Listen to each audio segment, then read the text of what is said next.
कि आपने कहा आज माननीय रक्षा मंत्री जी आए थे, उन्होंने फेलिसिटेट किया मुझे। और मुझे लगता है कि ये जो मिशन है ये हमारे देश के लिए एक बहुत बड़ी उपलब्धि है और बहुत सही समय पे ये एक मिशन हुआ है, क्योंकि हम भारत अपनी जर्नी पे है ह्यूमन स्पेस फ्लाइट मिशन की। मिशन गगनयान, भारतीय अंतरिक्ष स्टेशन और अंततः लैंडिंग ऑन मून।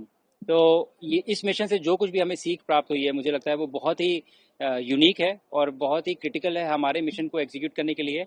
और अगले कुछ महीनों में, सालों में ये कोशिश रहेगी कि जो कुछ भी हमने सीखा है वो हम इफेक्टिवली अपने मिशन में उसको एम्प्लॉय कर पाएँ, उसका यूज़ कर पाएँ। पर सबसे बड़ा एस्पेक्ट जो है, जो मुझे बहुत खुशी दे रहा है इस समय, वो ये उत्साह देके जो लोगों में इतना प्यार है और जो इतना सपोर्ट वो इस मिशन को दिखा रहे हैं। तो मुझे लगता है कहीं ना कहीं ये क्यूरियोसिटी ऑलरेडी जनरेट हो चुकी है हमारी कंट्री में, और अब बस हमें इसको इनेबल करना है और एक के बाद एक हमें ये मिशन एग्जीक्यूट करने हैं बहुत ही जल्द। हमें इंडियन सॉइल से इंडियन रॉकेट पे एक इंडियन कैप्सूल में एक इंडियन को अंतरिक्ष में भेजना है। सर, यूथ के लिए क्या मैसेज देंगे, स्पेशली जो new batch of Indian air force में रिक्रूट होंगे अपकमिंग ईयर्स में, उनके लिए क्या मैसेज है, किस तरह से अपने आप को वो और ज़्यादा डेवलप कर सकते हैं, इस तरह की अपॉर्चुनिटीज़ को कैश इन कर सकते हैं, क्योंकि हर रोज़ ये ऐसी अपॉर्चुनिटीज़ आती नहीं है। हाँ, वो बहुत अच्छा सवाल है ये। जैसे मैंने कहा कि आई थिंक मुझे भारत के लिए ये एक बहुत बड़ा मौका है इस समय स्पेस एक्सप्लोरेशन को लेके।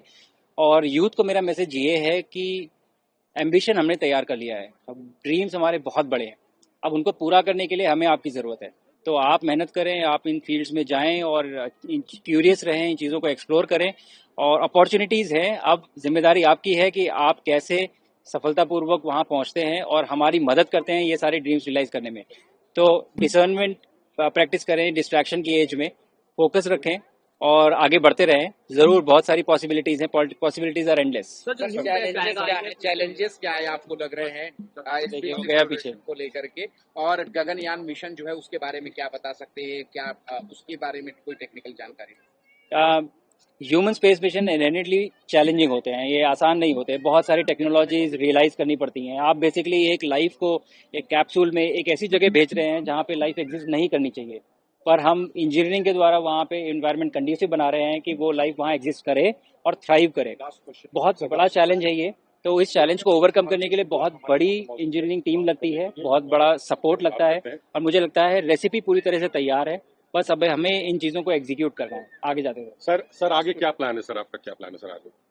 मेरा क्या प्लान है? आगे क्या प्लान है सर? अभी तो लंच करने का प्लान है। और सर शौक क्या है सर? आप लखनऊ के हैं सर? नहीं नहीं, मैं बताता हूँ आपको। लखनऊ शौक भी होता है बताता हूँ, सर, नहीं क्या ऐसा कोई शौक रखते हैं सर आप? नहीं नहीं, आगे का प्लान बहुत ही क्लियरली लेड आउट है। जैसा मैंने बताया कि ये बहुत बड़ा सक्सेसफुल मिशन था हमारे लिए, हमारे देश के लिए।